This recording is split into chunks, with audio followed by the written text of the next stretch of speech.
आज की वीडियो में ऐसा सेक्शन है जो कभी ना कभी किसी ना किसी ने या सब ने ही कभी ना कभी तो वो सेक्शन मतलब सुना ही होगा, जिसको हम बोलते हैं सेक्शन 144 सीआरपीसी, जिसको धारा 144 बोलते हैं। जहाँ भी कहीं भी पब्लिक डेंजर होता है या कुछ होता है तो वहाँ पे धारा 144 लागू हो जाती है। सेक्शन 144 इम्पोज होने के बाद लोगों को रेस्ट्रिक्ट किया जाता है कि वो फर्दर एक्टिविटीज़ ना करें वहाँ के एरिया को कंट्रोल करने के लिए। तो इसी सेक्शन को आज हम थोड़ा सा आप समझने की कोशिश करेंगे। तो सेक्शन 144 सीआरपीसी होता क्या है? सेक्शन 144 सीआरपीसी एक प्रोविज़न है जो कि पावर देता है एक एग्जीक्यूटिव मजिस्ट्रेट को ऐसे ऑर्डर्स इशू करने की जब अर्जेंट मैटर हो, न्यूसेंस का, एप्रीहेंडेड डेंजर का, या राइट्स हो, या ऐसी कोई चीज़ हो जहाँ पे अर्जेंटली ऑर्डर इम्पोज करना है पब्लिक सेफ्टी इन जनरल के लिए।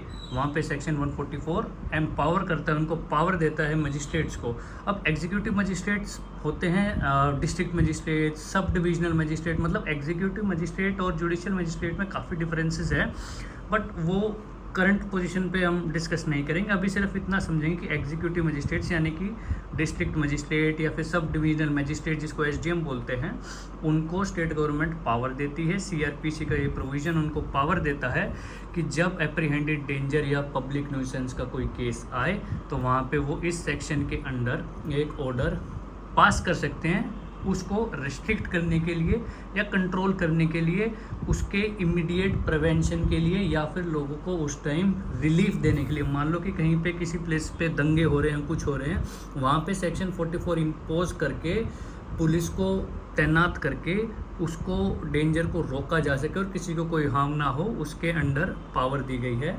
एसडीएम और डीएम को ये ऑर्डर पास करने के लिए। अब लोग क्या लगता है कि धारा 144 सिर्फ पब्लिक एट जनरल के लिए होती है, लेकिन ऐसा नहीं है। सेक्शन 144 किसी पर्टिकुलर इंडिविजुअल के अगेंस्ट भी यूज़ किया जा सकता है अगर मजिस्ट्रेट को लगता है कि वो पर्टिकुलर इंडिविजुअल कोई पब्लिक न्यूसेंस या फिर कुछ और क्रिएट कर रहा है जो कि एट जनरल पब्लिक काफ़ी हार्मफुल हो सकता है। उन पर्सनस के अगेंस्ट जो कि पीस ट्रैंक्विलिटी को डैमेज करे या राइट्स करे या डेंजर टू ह्यूमन लाइफ करे, या फिर जनरल पब्लिक एट लार्ज, मतलब किसी एरिया में अगर राइट्स हो रहे हैं, दंगे हो रहे हैं, तो वहाँ पे उस एरिया में वो धारा 144 लागू हो जाएगी। एक रिटर्न ऑर्डर, ये ध्यान देना होगा कि सेक्शन 144 सीआरपीसी का जो ऑर्डर है वो रिटर्न होगा और it can be directed eight public at large और इवन एट पर्टिकुलर इंडिविजुअल। अब ये कहते हैं कि अगर वो इंडिविजुअल वहाँ नहीं है तो क्या?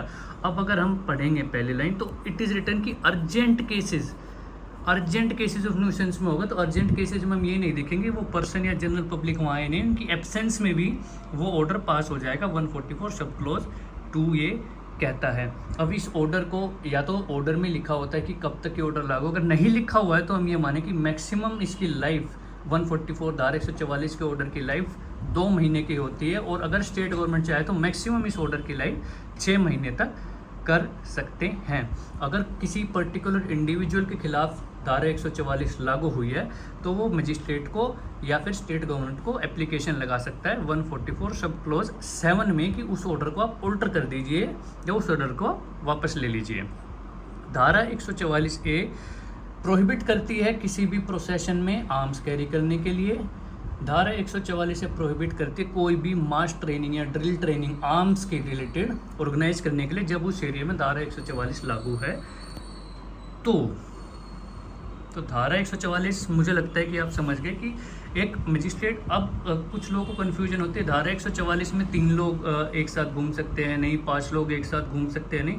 तो धारा 144 में कहीं भी नहीं लिखा हुआ कि कितने लोगों के लिए सेक्शन 144 इम्पोज किया जा सकता है। धारा 144 सिर्फ पावर है मजिस्ट्रेट को, लेकिन जब मजिस्ट्रेट धारा 144 सीआरपीसी का ऑर्डर लिखता है तो उसमें लिखा होता है कि कितने लोगों की असेंबली अलाउड है, कितने लोगों की असेंबली के बाद there will be a violation of section 144 CrPC. उस पर्टिकुलर ऑर्डर में जो कि डिस्ट्रिक्ट मजिस्ट्रेट या फिर सब डिविजनल मजिस्ट्रेट पास करते हैं उसमें लिखा होता है कि कितने लोगों की असेंबली लॉफुल है और कितने लोगों की असेंबली, मान लो कि 3 लोगों की असेंबली लॉफुल है, 3 से ज़्यादा हुए तो there will be a violation, उल्लंघन होगा सेक्शन धारा 144 सीआरपीसी का अगर उस ऑर्डर में लिखा है कि 3 लोगों से ज़्यादा इकट्ठे नहीं हो सकते और 3 लोगों से ज़्यादा इकट्ठे हो तो। तो वो पर्टिकुलर उस मजिस्ट्रेट या सब डिविजनल मजिस्ट्रेट के ऊपर है कि वो अपने ऑर्डर में क्या लॉफुल और क्या अनलॉफुल स्पेसिफाई करते हैं। अब ये है कि मान लो कि धारा 144 में लिखा है कि 3 लोगों से ज़्यादा लोग इकट्ठे नहीं हो सकते हैं, इकट्ठे नहीं हो सकते हैं, लेकिन 4 लोग इकट्ठे हो जाते हैं, तो उन पे अगर 4 लोग इकट्ठे हुए हैं तो इसका मतलब है कि मजिस्ट्रेट के ऑर्डर की वायलेशन हुई है, और मजिस्ट्रेट के ऑर्डर की अगर वायलेशन होगी तो उनका क्या होगा। अगर आप धारा 144 CRPC के ऑर्डर की वायलेशन करते हैं तो आपको पनिश किया जाएगा सेक्शन 188 IPC के तहत।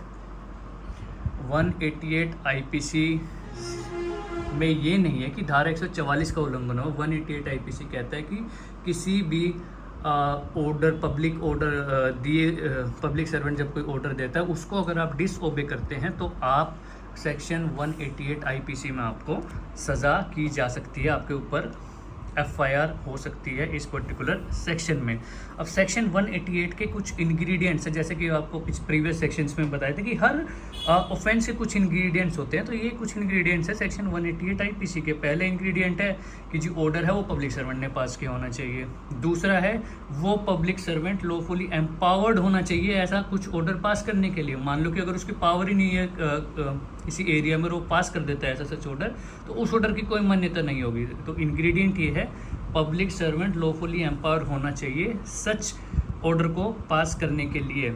तीसरा इंग्रेडिएंट है कि मान लो मुझे पता है कि धारा 144 लागू है और 3 लोगों से ज़्यादा लोग एकत्रित नहीं हो सकते हैं और मैं फिर भी 4 लोगों के साथ वो असेंबली करता हूँ, इसका मतलब है तीसरा इंग्रेडिएंट सेटिस्फाई होता है कि मुझे पता है कि धारा 144 लागू है और मैं नोइंगली उसको डिसओबे कर रहा हूँ, तो मुझे सेक्शन 188 IPC में बुक किया जा सकता है, मेरे खिलाफ FIR की जा सकती है। लेकिन अगर मुझे ऐसा पता ही नहीं है कि इस पर्टिकुलर एरिया में धारा 144 लगी हुई है और उल्लंघन होता है, तो मुझे सेक्शन 188 IPC में बुक नहीं किया जा सकता है।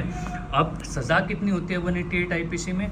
2 सज़ा होती है। अगर सिर्फ एनोयंस या फिर पब्लिक इंजरी होती है, मतलब कुछ ज़्यादा कोई बड़ा हार्म नहीं होता है, कुछ छोटी मोटी कोई घटना होती है, तो 1 महीने की सज़ा या फिर 200 रुपये फ़ाइन या फिर दोनों चीज़ें हो सकती है। दोनों ऑफेंस कोग्निजेबल है, बेलेबल है, यानी कि आपको पुलिस भी बेल दे सकते हैं, आपको मजिस्ट्रेट भी इंस्टेंट बेल दे सकते हैं, बेल का इसमें कोई इशू ही नहीं है।